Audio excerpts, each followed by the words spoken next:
Hey guys, and welcome to a new video here from Kenya. My last video was from the safari in the Masai Mara, and I honestly got so many comments and also messages on Instagram on how I really afforded this trip, because most people think that a safari here in Kenya is super expensive. And don't get me wrong, it's not cheap to do a safari, especially in the Masai Mara, because it's one of the most famous places in the whole world to do it. But if you know how to do it, you can actually save quite a lot of money and do it, I wouldn't say on a budget, but on a budget.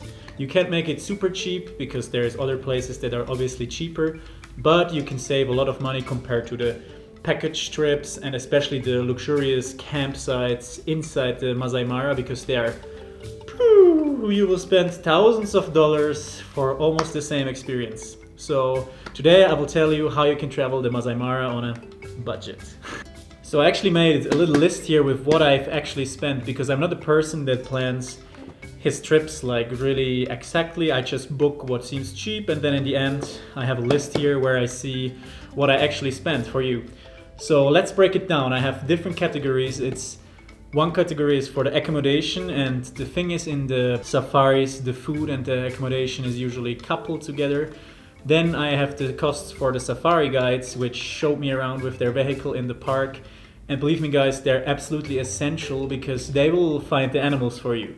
You can go inside alone or hire a guide, but it's really not recommended to go there alone, because you will just drive around this huge area, probably get lost and get eaten by a lion.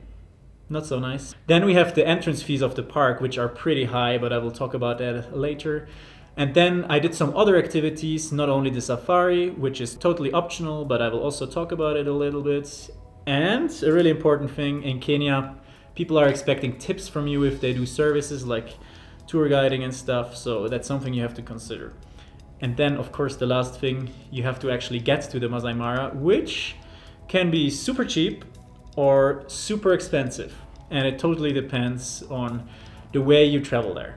So guys, let's start with the accommodation and food. I decided to stay outside the actual national park, close to one of the gate entrances. And this, guys, is one of the best decisions I made. I paid $80 for a really nice stay in a huge tent with a double bed. Everything was awesome. I had the food included, breakfast, lunch and dinner. I'm vegetarian, but they catered for everything. It was really awesome. And the place is called Mara Explorers Camp, which I will link you down below. Really check it out if you go to the Masai Mara. And it's actually also possible to book a cheaper room. I booked the most expensive room they have, so you can do it even cheaper. They have shared rooms, I think, even. They go down to like $40 to $50. So that was about the absolute minimum I found. The cheapest option that you can do is camping on a ground somewhere. They also offer it in the Mara Explorers Camp. If you bring your own tents and equipment, you can stay there for $20 a night, which doesn't include any of the food. That's a really good deal, but you have to be the person to like that, especially with the mosquitoes flying around.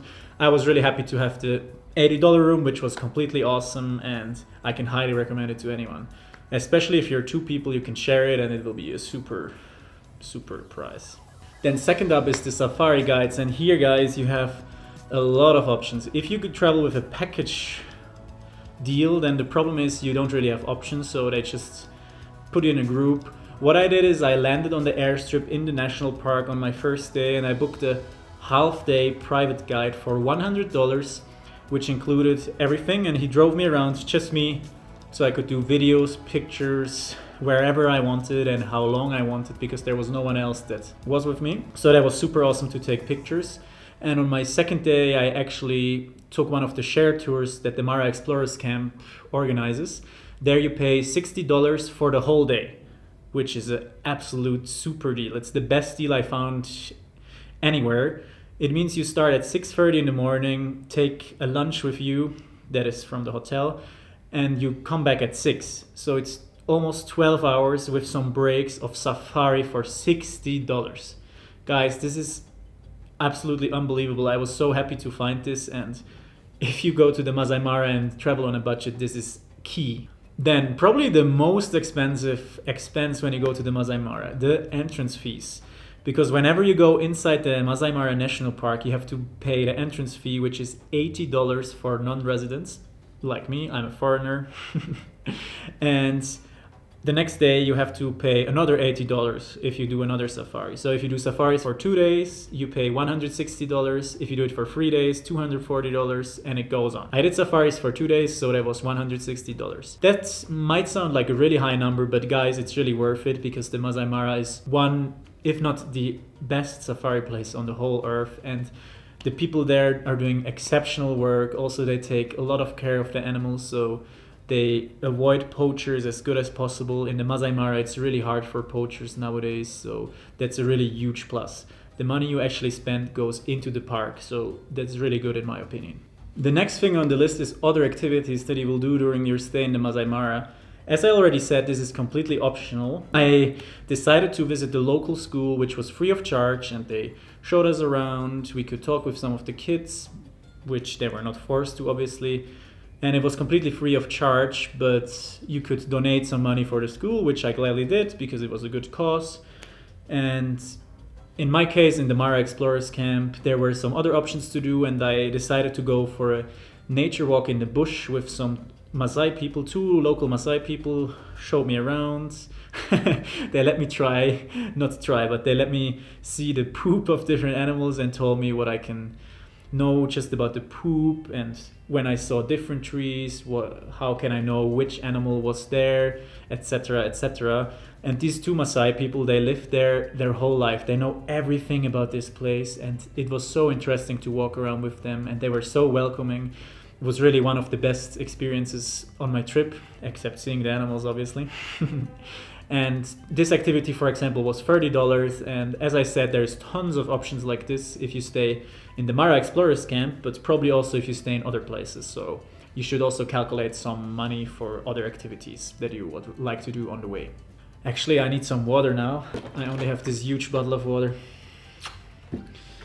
It's very smart, Michael.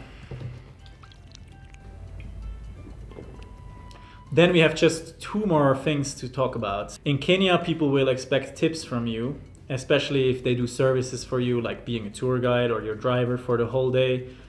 And so I thought it's reasonable to give them some tips. I usually gave them around, for my guide, like $10 for a whole day and $5 for half a day. And also for every night I stayed in the hotel, which was 3 nights, I paid $10, so in total $30 into a pot for all the staff members, so they all have something to share with each other. This is completely optional. It's not a rule that you have to do this, but it's really appreciated in Kenya, and especially if you come from a country with more money than Kenya, let's say United States, Switzerland, or just the Western world. I think it's a good thing to give them some tips because they're doing an exceptional job.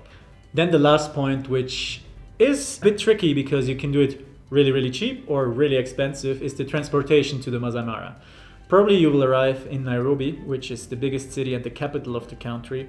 And from here, you can take flights from an airport called Wilson Airport, but it is pricey because you will have to pay around $150 for a one-way flight, around $280 for the round trip, which is a decent deal, and you can see a beautiful landscape while you fly there. It's just a 45 minutes flight, but it's quite expensive, especially when you're traveling in a group. The other option is to hire a private driver, which can be anywhere from $50 to $150 really. It's hard to find someone that wants to drive all the way down to the Masai Mara because the road, honestly, I read about it, it's pretty bumpy and not the best. The cheapest option possible is actually public transportation. From Nairobi you can take a bus or a matatu to Narok,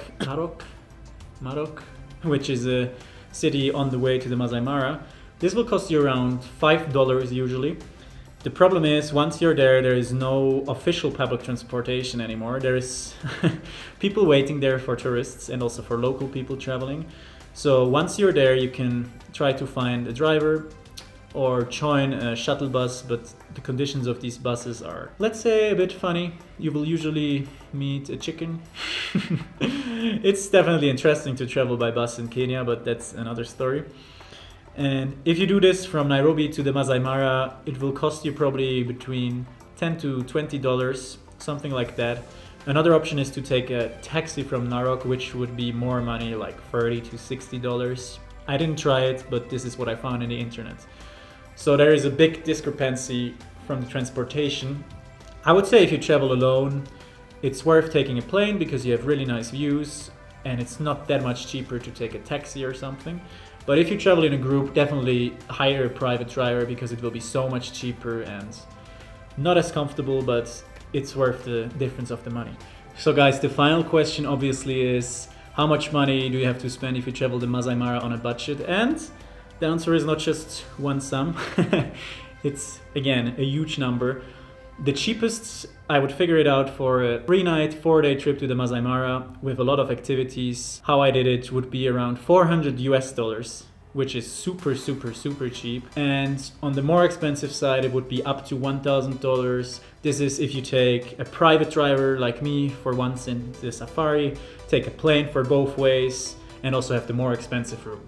So you see, you can make it really cheap for the Masai Mara. $400 is a super deal, or also a bit more expensive. In the end, I paid around $800 for everything, but I knew I will pay a little bit more because I needed a bit more privacy to take all my videos and photography.